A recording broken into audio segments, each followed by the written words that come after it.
Hello and welcome to the West City Church podcast. If you'd like to get to know us more, find us at westcitychurch.com.au. We really hope that you're encouraged by today's message.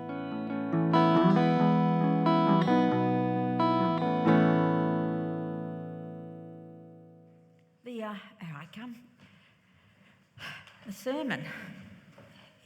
I think it's a simple title because it's actually relatively simple. It's just not easy to live it. Simple to know what to do or what it calls us for, but it's not particularly easy. I was thinking when you said, Kerry, a bit earlier, when you said about this, faith, fear or doubt is not a bad thing, it's not a wrong thing. And I don't know if everyone listened to John Ortberg. Has everyone ever listened to John Ortberg? He really is great. And he's a great kind of teacher guy. My name's Kelley, by the way, I'm going to say who I am. And he has this particular series, he says, it all goes back in the box, which he uses the metaphor of a game of Monopoly and says you can buy your houses, buy your railway stations, end of life, all goes back in the box. And he talks about the opposite of faith. It's not doubt. And he says it's actually cynicism. He said doubt is completely normal, it's a human condition to be, and especially when we don't have certainty about everything, doubt is understandable. He said, I think there's the thing we've got to protect ourselves from in our hearts from is cynicism, because that's when we kind of almost have a brittleness in us. I don't think doubt creates brittleness. I think it actually provides quite a strength, because it's like you're questioning and you're questioning and you're questioning. That's actually okay. God's always present in that. But so I think if you're going to listen to someone who is actually just really great as a teacher, I'd really encourage you, listen to John Ortberg. He's just fabulous. He was at Willow Creek many years ago, but he runs his own church he's American, over on the West Coast now. But I'm going to talk out of the sermon. And this whole 7 weeks, we've got it right up to the end of May, we're talking about the Sermon on the Mount. Look, in modern culture, we often have a focus on events, don't we? We all talk about events, like, birthdays and anniversaries and, weddings. They're the big, we kind of are an events kind of culture. But when you think about it behind the scenes, we're actually also a seasons culture. Like there's seasons that are rolling, both physical seasons, your summer, winter, autumn, spring, but also seasons of life, like infancy, child, that baby, and then an infant, and then a child, and then an adolescent, and then a young adult, and then adults, and then ultimately seniors. And I think what we sometimes forget that is our faith life is the same. We have these big events like Christmas Day, How funny is it? We can all turn up to Christmas Day or Easter Sunday. Let's all come here and talk about the resurrection, like pivotal event. Let me not minimise that. But it's actually always in the context of seasons. That's the way that Scripture actually captures things.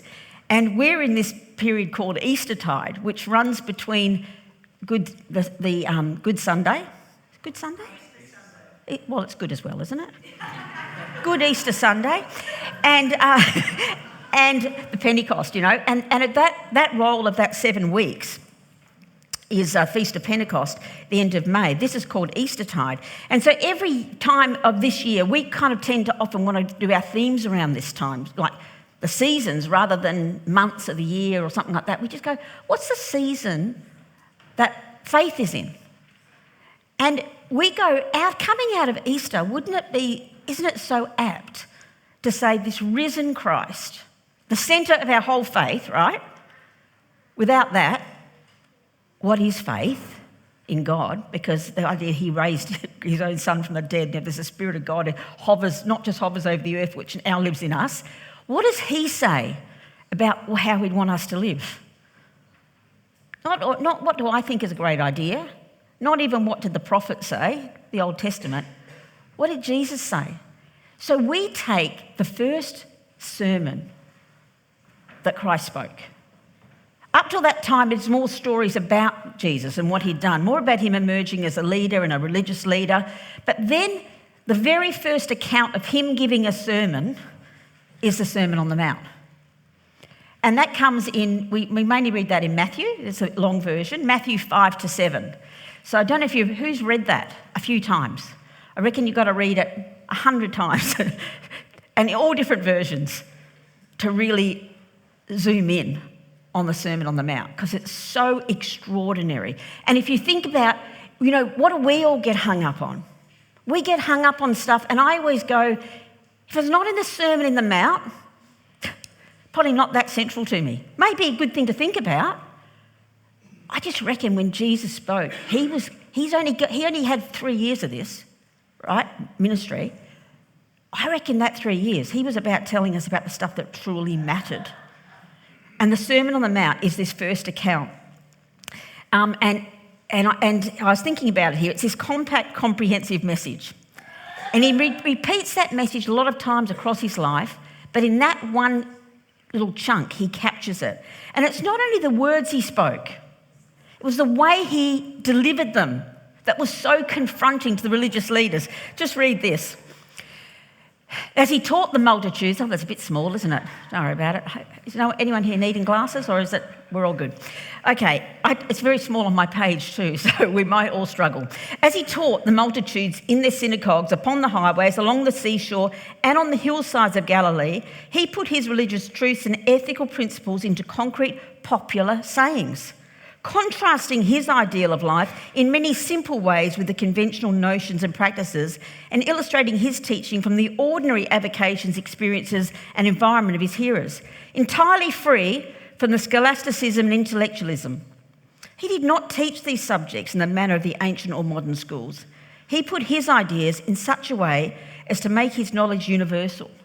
He spoke with a simplicity, an insight, and a fervour which would appeal to all serious listeners. Like, not only did he say these words, but he just put it in language that, whilst we may have to think about it, it's not a far off. It's not intellectualism. He's trying to actually say, life is actually relatively simple. It's just not easy. I love the opening words on the Sermon on the Mount when it says, now when Jesus saw the crowds, he went up to a mountainside and he sat down. His disciples came to him and he began to teach them. I think about this beautiful picture. So when he starts to speak, people just come out and follow him because they want to hear what he's got to say. He doesn't lead them into the synagogue. He doesn't. He leads them into the mountainside. I love this image of where they say that this is just out by you guys have just been there, yeah? But out by the Sea of Galilee, and there's the Beatitudes, it's just there, and in the north is the Golden Heights and Capernaum, it's just outside of Galilee, just by a sea of water. Some people say it's on a mountain, the other ideas is picture is actually just on a little bit of a flats. So all these people are just listening. And there's no microphone. And he's there for such a lovely time. This year, when we're teaching the Sermon on the Mount, we thought we just got to go back to ground zero, which is the Beatitudes. The 9 Beatitudes. And we all know them, don't we? Well, we won't remember them, but we know what I mean. They're the whole blessed are they. Blessed means, there's a blessing already present in these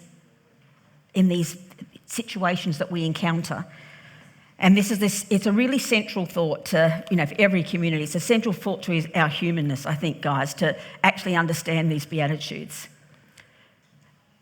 Because here he is, Jesus speaking words that were just so contrary to culture about where he says the blessings are. Let me read it to you. I'm going to read all 9 in the NIV, and then I'm going to read it in a paraphrase that we're going to use for this series. But you might know this one, this series. Blessed are the poor in spirit. Oh, that just seems so crazy in a way when you think about it, right? For theirs is the kingdom of heaven. Blessed are those who mourn, for they will be comforted. Blessed are the meek, for they will inherit the earth. Blessed are those who hunger and thirst for righteousness, for they will be filled. Blessed are the merciful, for they will be shown mercy. Blessed are the pure in heart, for they will see God. Blessed are the peacemakers, for they will be called children of God. And blessed are those who are persecuted because of righteousness, for theirs is the kingdom of heaven. Rejoice and be glad, for your reward is great in heaven, for in the same way they persecuted the prophets before you. And you think, if you just thought about living with that kind of worldview, just think about living with that worldview. How different would life feel? This is the version, paraphrase, we're going to use for this series. So it's by Glenn Statton. It says this: joyful are those who are poor and humble before God, for theirs is the reign of God. And joyful are those who are deeply saddened to the point of action, for they will be comforted. Joyful are those whose wills are surrendered for God, for they will inherit the earth. Joyful are those who hunger and thirst for restorative justice, for they will be filled. Joyful are those who practice compassion in action, for they will receive God's compassion.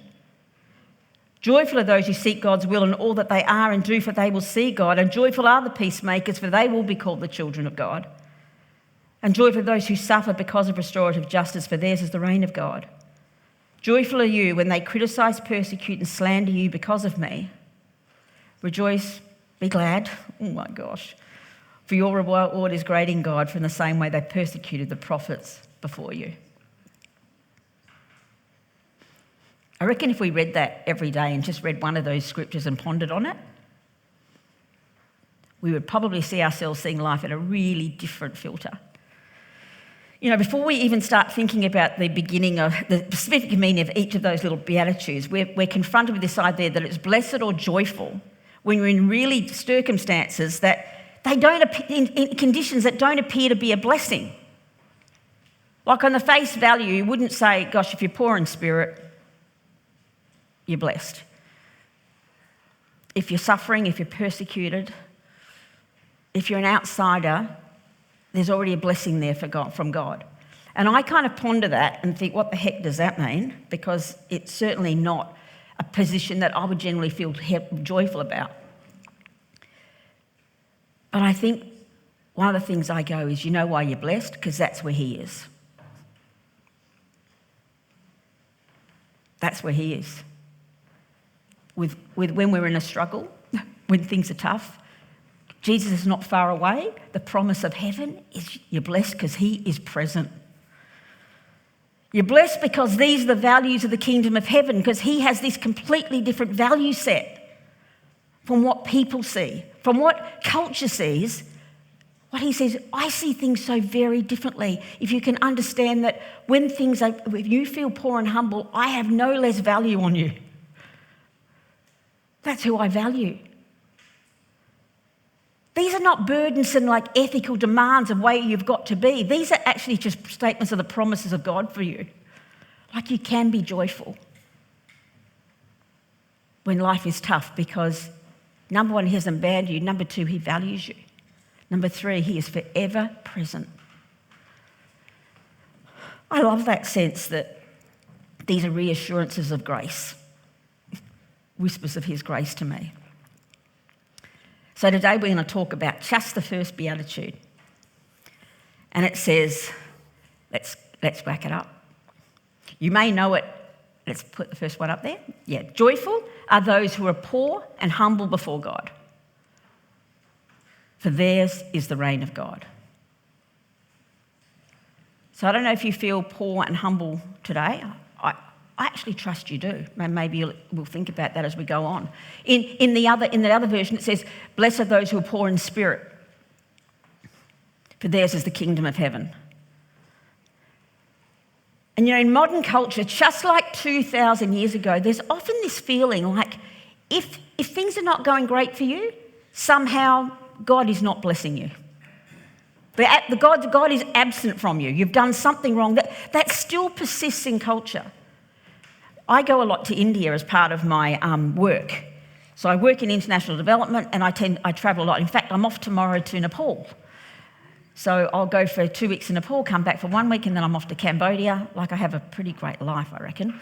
But I'm really always so amazed when I'm in places like India that there is this sense that if you are poor and if life is hard on you, you honestly have deserved it, and therefore there is no responsibility on me to help. There's a sense of abandonment of the poor. And here's Jesus just turning that on its head.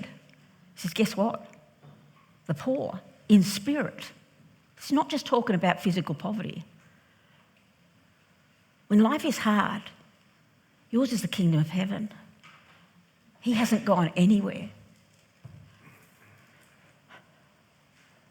I love this fact that this kind of Jesus statement here is just not so, it's so contrary to what culture would say.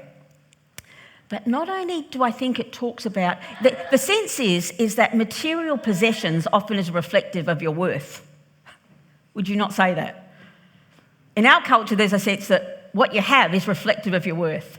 And here's Jesus making this crazy statement. No, actually, blessed when you're poor in spirit, because yours is the kingdom of heaven. Like, everything belongs to you. I think it's even greater than the sense that we often have, which is, you know what, when people are in really tough times, theirs is the kingdom of heaven. I think the posture, I think that the idea of being poor in spirit, the fact of the idea of being poor and humble is actually a posture that all of us are supposed to have. All of us are supposed to have this posture. I'm going to read you this parable. It's the parable of the Pharisee and the tax collector. To some who are confident of their own righteousness and look down on everyone else, Jesus told this parable. 2 men went up to the temple to pray, one a Pharisee and the other a tax collector.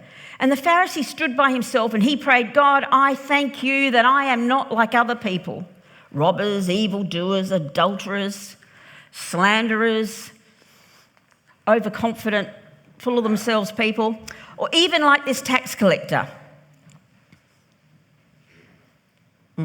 I fast twice a week and I give 1/10 of all I get. But the tax collector, he stood at a distance and he would not even look up to heaven, but he beat his breast and he said, God, have mercy on me, a sinner. I tell you that this man, rather than the other, went home justified before God. For all those who exalt themselves will be humbled, and those who humble themselves will be exalted. This is a picture of the poor in spirit. And this is also a picture of the arrogant in spirit. You know, I think the poor in spirit are those who cast themselves on God's grace and say, you know what, everything I have is because of you. And every struggle I face, I will get out of because of you. I can neither rescue myself completely and neither can I actually achieve everything completely on my own. I am dependent on you. And I reckon it's not by chance that Jesus starts, this is the first beatitude, because I think he's like setting the scene. He's saying the good, the bad, the ugly, and everything in between. Why don't you choose to make it pivot around me rather than around you and your circumstances? Why don't you become victims of my grace? I don't think it's about seeing ourselves as less or broken. I think it's about seeing ourselves as completely dependent. This is not an exercise in, I'm so broken and I need God. This is a case of the whole world is broken and we all can choose to be dependent on the only one who can truly save us. You know, I think if we actually think about what this change of look, if I live like this, if I live the sense that, you know what, God, being poor in spirit does not mean I'm less. It just means I'm completely dependent. What would this help me to live like? How would this help me to live in a way that's more consistent with the rest of your scripture? Because I don't want this to just be like empty words, I'm poor in spirit. What does this look like for me? And I'm just going to give a couple of thoughts of what I think it looks like, especially in modern culture, people. I think if we are poor in spirit, we can be honest. We can look at ourselves with honesty. We're not having to play a game. I'm not having to pretend that I made all things happen. I don't have to declare I'm a self-made man and I'm a self-made woman. What even is that? I say to my kids all the time, my kids grew up with two parents who deeply love them, right? And who have given them every opportunity in life. Not just in practical financial things, but in terms of love, in terms of safety and security in a home, right? If my children turn around and say to me, in 10 years' time, I'm a self-made man, I'll be like, you're kidding yourself. You're a Kelley-made man. Thank you very much.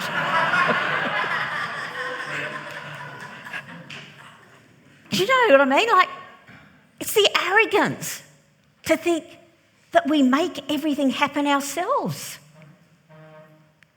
You don't. There's this sense that when you can be honest about yourself, you can just own your weaknesses without them being badges of honour. My weaknesses are not badges of honour, they're just my frailties. There's things I can just own because I'm not good at them. I love listening to a particular psychologist. I don't know if you know a woman called Esther Perel.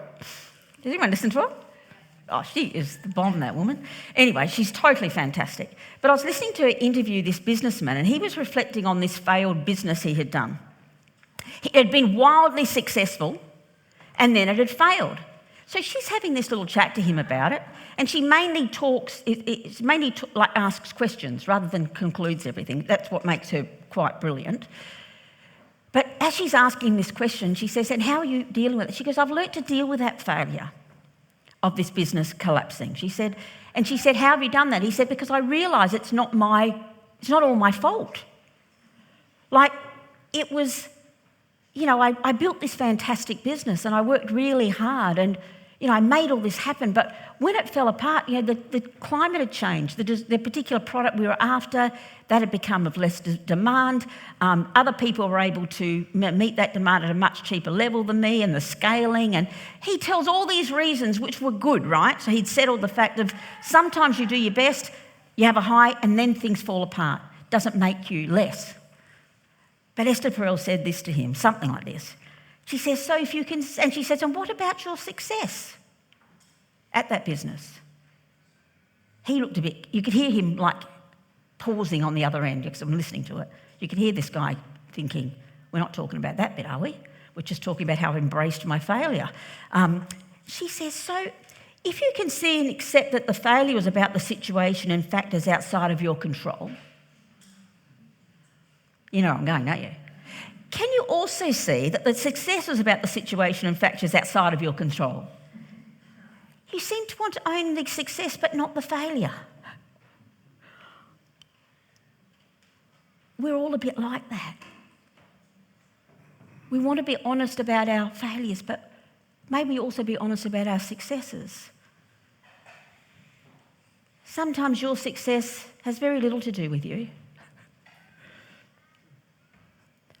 I feel like the things that I have been successful in have very little to do with me. Sometimes they're gifts I feel that God just gave me and I don't even know. Sometimes they're opportunities. Sometimes they're beautiful friends around me who make things happen for me when I do little to deserve it except love them and them love me. Poor spirit, you can be honest about yourself. If we are poor in spirit, we can show an honest humility. Maybe it's a bit like the first, but it's a bit different for me.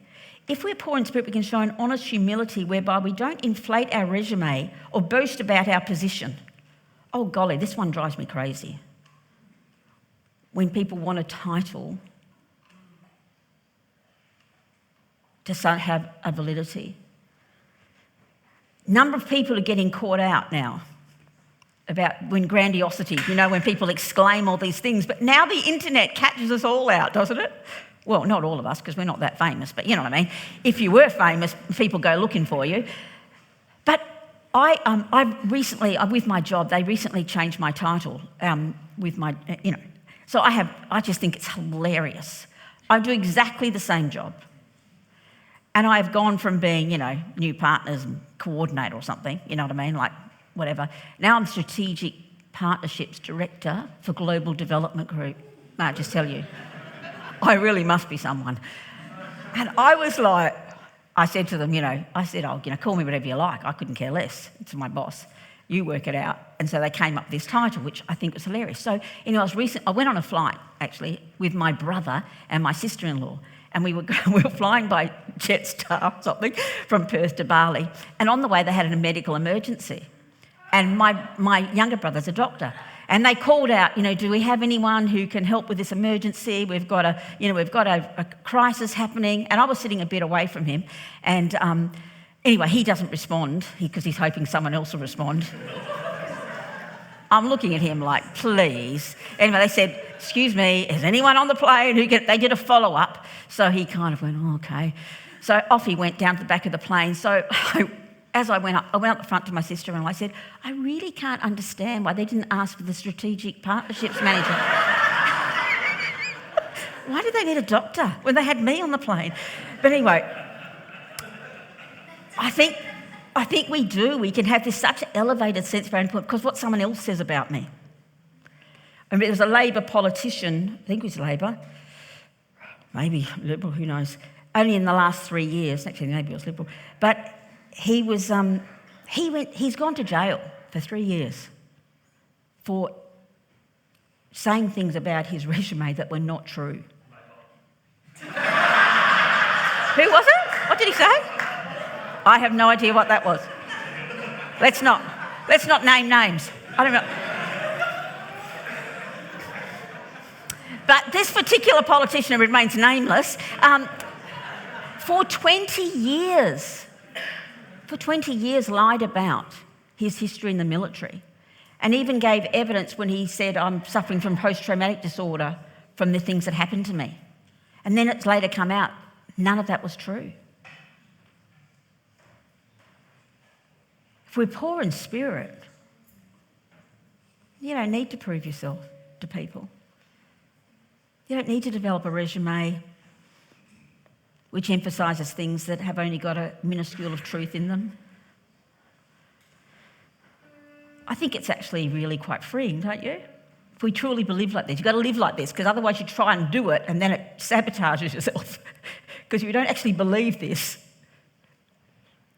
you feel disappointed. If we are poor in spirit, we can accept correction and advice because we're not trying to maintain this position that we're perfect. I reckon we understand this one when we're kids, but it feels really uncomfortable. When you're a kid and your parents want to tell you what to do, and there's this sense of pushing back on it, like, oh no, you can't tell me what to do, you don't get me, whatever it is. We've all done that, right? But we could be doing that as adults. I was only about 14. I will give that, it was a long time ago. I knew this then, right? But I was playing softball. And I was out on the field and I was playing quite a good level of softball. And I played state squad juniors, so I was like playing. Anyway, I'm out there and the coach yells out a bit of advice to me. So awful, right? I yell back. What do you know? Basically, keep it to yourself. I did. And off I went, I had that little... Well, I glanced across and I saw the look on my mother's face. And it wasn't anger. It was such sadness. I remember that look today. Now, if my dad was there wouldn't have been a look of sadness, right? There'd have been a look of a man running onto a field and dragging me off. I'm forever grateful he wasn't there that day. I learnt the lesson in a much softer way. Because as I looked at my mum's face, it told me everything. And I knew it. How dare I behave like that? How dare I? I'd like to think that now as a woman in my 60s, that if someone corrects me, there's no even thinking of, how dare you speak to me like that? I hope there's a sense of me that would go, oh, what's real in that for me? I'm okay with that. And if there's something that's not, I'm okay with that too. I'm big enough. If we're poor in spirit, ultimately we acknowledge that only with God at work within us can we put Jesus' teachings into practice. Because without him, reminding you, you have great worth and you're poor in spirit. We can acknowledge it's his grace in us. You know, in our world, being poor of spirit may seem to be a hindrance to success and position and public respect. We all know the people who make themselves look like the biggest person in the room. And on one hand, I think we know this is untrue, given today's culture of storytelling and acceptance of the brokenness of people, like we celebrate resilience and overcoming and just holding on. Right? But on the other hand, it is true. It is a hindrance to some forms of human success. Sometimes people are looking for the hero who looks like they've got it all together. And maybe you're going to miss out on something you aspire to because you show who you are, you show your frailties, your need of others, and ultimately your dependence on God and his grace. It's not always going to work out in this day and age. But perfection, exclusive independence and self-reliance, they are an illusion that all too often is one day exposed, leaving us to choose if we're to run, where to hide, or if we really want to discover the truth. Joyful are those who are poor and humble before God, for theirs is the kingdom of God. One day, we all get to choose it. Maybe many chances we get to. And I pray every person in this room goes, I choose that. I choose to be poor in spirit. I choose humility at all times. You know, this ultimate dependence on God is really reflected at the table, isn't it? Because at the end of every service we do this. And I think I would love to think of it as another opportunity that we get to say, not only am I enormously grateful for your sacrifice, I'm enormously grateful for your spirit. It enables me to live life your way. Because on my own, I am so locked into my internal wiring and my external culture. But with you, I get to make choices all the time. So I don't know where you are in your faith. I don't know if you sit there before me thinking, I'm not even sure if I know him or believe in him. Or if you say, I followed him all the days of my life.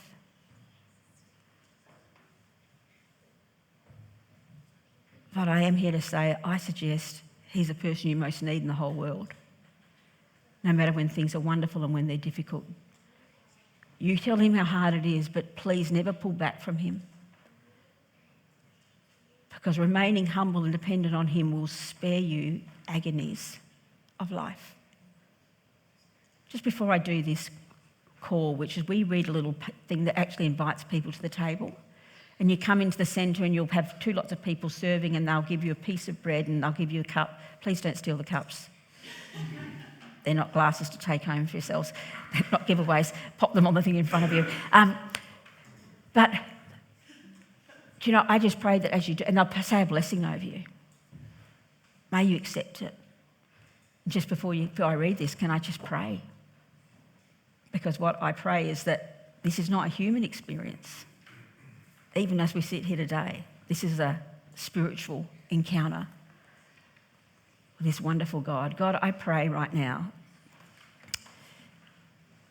that you help us to see into a realm beyond ourselves, into a realm beyond culture, beyond the physical, beyond our experience, beyond our current struggle. And I pray what we see is that there's a God of heaven saying, the whole rules of your world, I am turning on their head, if you will but trust in me. And today, when we hear these words, poor in spirit, we don't run away. We run towards them. Because what we have is a God who loves us and accepts us and promotes us. And no matter what it looks like on the outside, whether it looks like having enough or not having enough, it has no value to you. Help us to live like that is true. Help us to see other people like that is true. In your wonderful name, the only one who saves, Jesus. Amen. So let me give. How good was that message? Thank you so much for joining us. Each week at West City, we say a benediction together. We do this because we believe that the purpose of the church is to be a caring community for the world, and that as we go and serve others, we enter into Christ's work of welcome, restoration and healing, both for us and others. We believe that in doing so, we get to see and encounter Christ. So let's say the benediction together. We come together as the church to be reminded of the go of Christ.